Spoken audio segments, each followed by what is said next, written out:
Quanto maior o tamanho do país, mais ele precisa do transporte por ferrovias. Escoar cargas pelos trilhos é sinônimo de queda de custos, de maior produtividade, eficiência nos trilhos, lucro no bolso.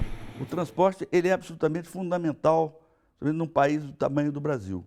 Porque o valor de um produto não está no local onde ele é produzido, mas no local onde ele é consumido. Então, se você tiver uma mina de diamante no interior da Amazônia e foi inacessível para qualquer pessoa chegar lá, o que vale esse diamante? Zero.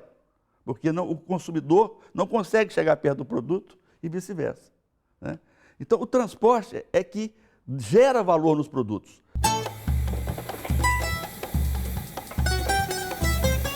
O Brasil está refazendo sua história com os trens há 15 anos, tempo em que a malha nacional é administrada pela iniciativa privada. Nesse período já foram investidos quase 30 bilhões de reais. Do valor, apenas 5% veio do governo. Muitas linhas já não estão mais abandonadas. Ganham novas locomotivas e vagões. Movimentam milhares de toneladas de cargas. O crescimento foi de 111% em relação à época em que a Rede Ferroviária Federal comandava os trilhos. Segundo a Associação Nacional dos Transportadores Ferroviários, o que o país ganhou com impostos das ferrovias até agora é 6 vezes mais o que a rede representava de prejuízo e cita também outros avanços. São significativos do ponto de vista de retomada de uma nova geração ferroviária, do aumento da produtividade, da aquisição de novos materiais rodantes e principalmente do efeito custo logístico proporcionado aos usuários tradicionais e até mesmo alguns novos clientes que estão vindo no sistema. Sem dúvida nenhuma, nós levantamos essa autoestima do setor ferroviário de carga e temos muitos desafios pela frente. O transporte pelos trilhos hoje é mais seguro no país. Há um controle maior de toda a operação ferroviária. Vou puxar esse minério aqui agora. A tecnologia diminui o número de acidentes e traz mais eficiência para os trilhos. O centro de controle, ele faz a gestão da logística dos maquinistas, os locais onde ele entra no trem, o local onde ele sai do trem, garantindo a jornada, né, normal, que ele fique descansado, etc. E tem também alguns dispositivos que evitam acidentes em caso de uma falha humana ou de um eventual mal súbito do maquinista, por exemplo. O minério de ferro e o carvão mineral são os principais produtos que circulam pelos trilhos. Representam 76% das cargas. O agronegócio é o segundo ponto forte.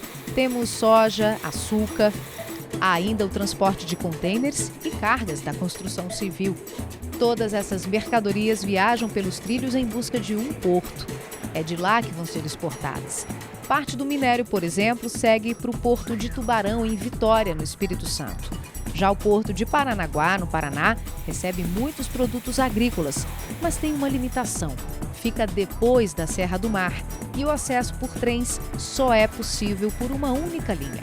Dos produtos que chegam ao porto, apenas 20% vão de trem, número que reflete um problema grave no país. Existem vários portos no Brasil onde o trem não chega no porto, não tem linha férrea por lá. O Porto de Santos, em São Paulo, o maior do país, é um dos grandes gargalos.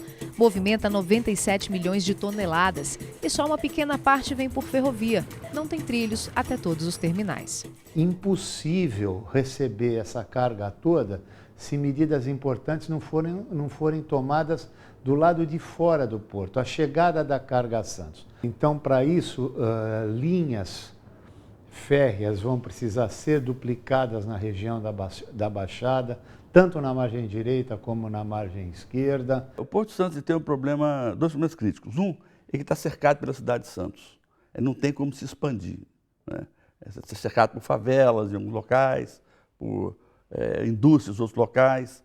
Então, ele é um porto com sérias dificuldades para crescer.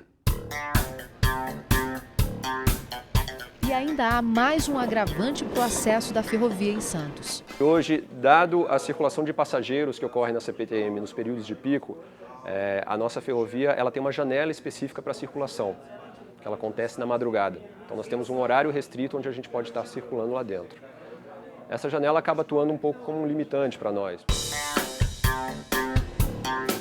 Para resolver esse problema, está em estudo a construção de um ferro-anel que vai passar ao redor da região metropolitana de São Paulo em direção ao Porto de Santos. E se a ferrovia não tem acesso ao porto, o caminhão faz o trabalho. É por isso que são tantos nas estradas. Essa fila é resultado do desequilíbrio entre o transporte por estradas, que leva pouco mais de 60% das cargas do país, e por ferrovia, que fica apenas com cerca de 25%. Se essa conta fosse mais equilibrada, com certeza o número de caminhões seria bem menor. Poderíamos, por exemplo, substituir 357 caminhões, cada um transportando em média 28 toneladas, por uma única composição de trem com 100 vagões graneleiros. O trânsito ficaria bem mais livre. Mas se melhorar um pouco o lado do trem também, para nós fica ruim, né? Aí nós fica desempregado. Tem que ter um acordo, né? Entre trens e caminhão, porque só no trem não vem, só nos caminhões também não. Mas a ideia não é tirar o emprego do caminhoneiro, é fazer um trabalho integrado entre ferrovias e rodovias. Eu acredito que hoje os caminhões deveriam, um conceito moderno, caminhões deveriam fazer no máximo 400 quilômetros, ida e volta. E as ferrovias deveriam fazer as grandes distâncias. É quase que, eu diria assim, para você inviável economicamente, você fazer um caminhão fazer 2.000 quilômetros para trazer a soja, tanto para Santos como para Paranaguá ou para qualquer outro porto. A questão do Nordeste vai ser a mesma coisa. E há um agravante para as nossas rodovias estarem tão cheias de caminhões. Grande parte dos produtos que consumimos só tem as estradas como opção de saída para as nossas prateleiras. Nossas ferrovias são poucas e servem basicamente para o transporte de produtos de exportação. E mesmo se a malha que temos fosse utilizada para o transporte do que consumimos, ela seria insuficiente porque não corta todo o país, fica concentrada nas regiões sul e sudeste. Além disso, não é interligada.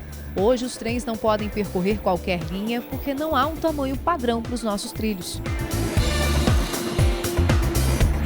Eles são de dois tipos, bitola de 1 metro e bitola de 1,60 m.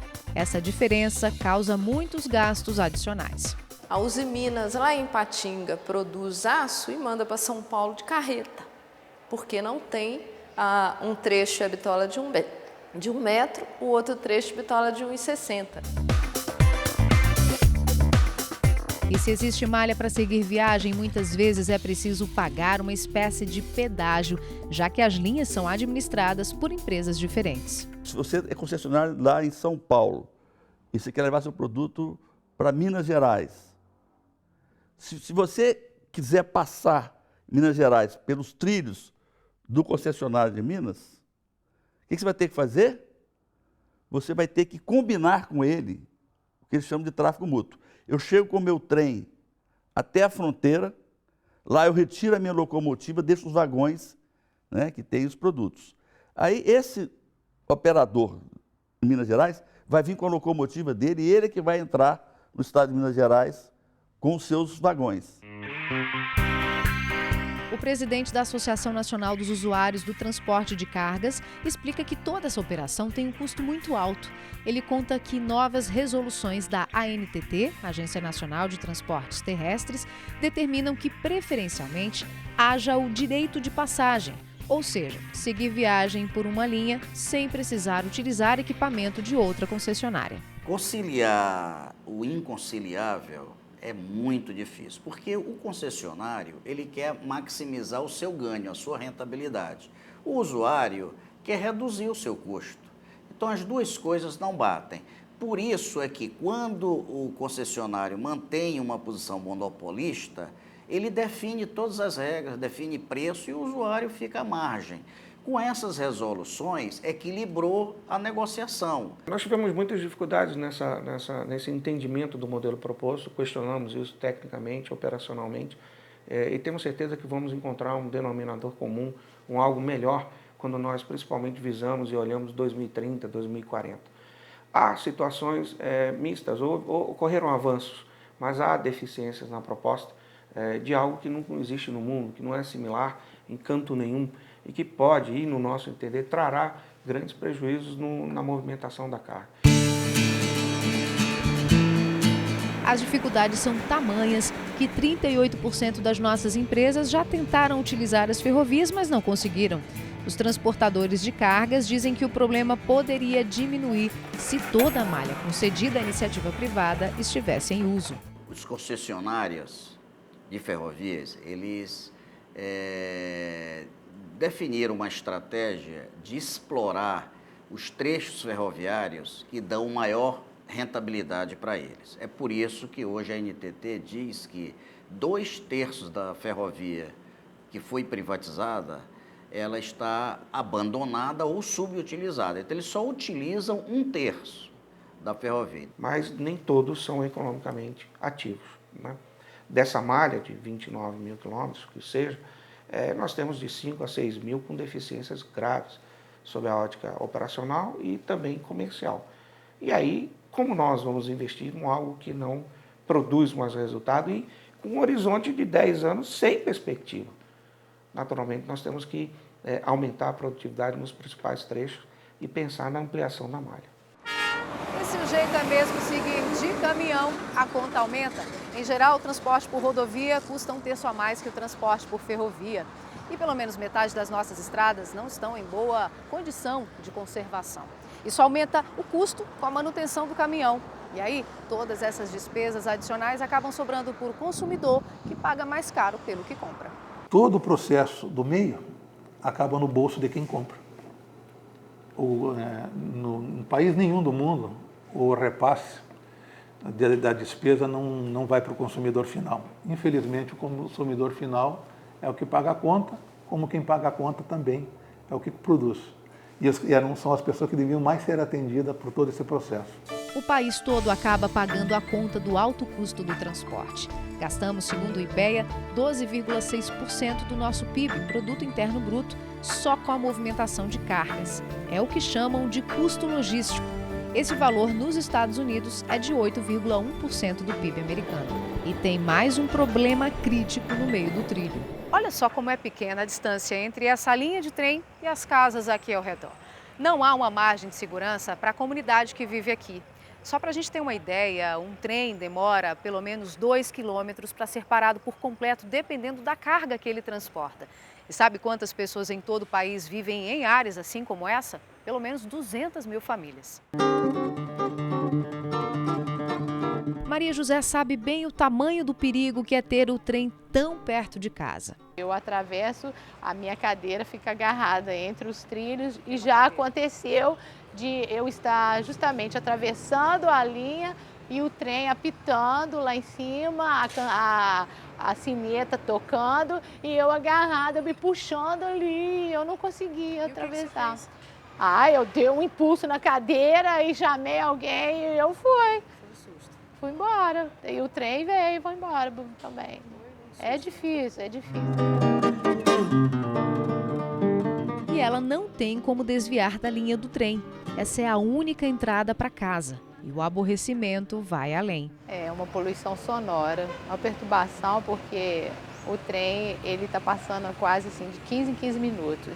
Então é muito barulho e nós ficamos perturbados também com esse barulho porque não podemos falar ao telefone, não podemos assistir uma TV, ouvir o rádio. Então realmente é um barulho assim, estrondoso.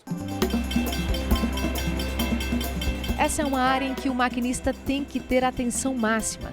É preciso reduzir a velocidade para evitar acidentes. Velocidade que já é muito baixa nas nossas ferrovias. O máximo a que se pode andar em geral não ultrapassa os 60 km por hora. Nossa malha é antiga, tem trechos sinuosos. E se hoje temos um transporte de cargas que cresce mesmo enfrentando tantos problemas, quando conseguirmos diminuir os gargalos... O país vai ser mais produtivo, vai ser mais lucrativo, né? Ele vai conseguir exportar mais produtos, porque o produto brasileiro vai chegar mais barato no porto. Vai ser importado também mais barato, né? Porque vai chegar no interior mais barato, com o custo reduzindo. Então isso beneficia toda a população né, uma vez que você barateia, né, todo o custo de transporte. O custo do seu arroz, por exemplo, do seu feijão vai cair também, devido porque o custo de qualquer produto está embutido o custo de transporte, que não é baixo. Os trens conseguem levar mais cargas que os caminhões e fazem isso poluindo bem menos. Os detalhes das vantagens ambientais das ferrovias você vê daqui a pouco.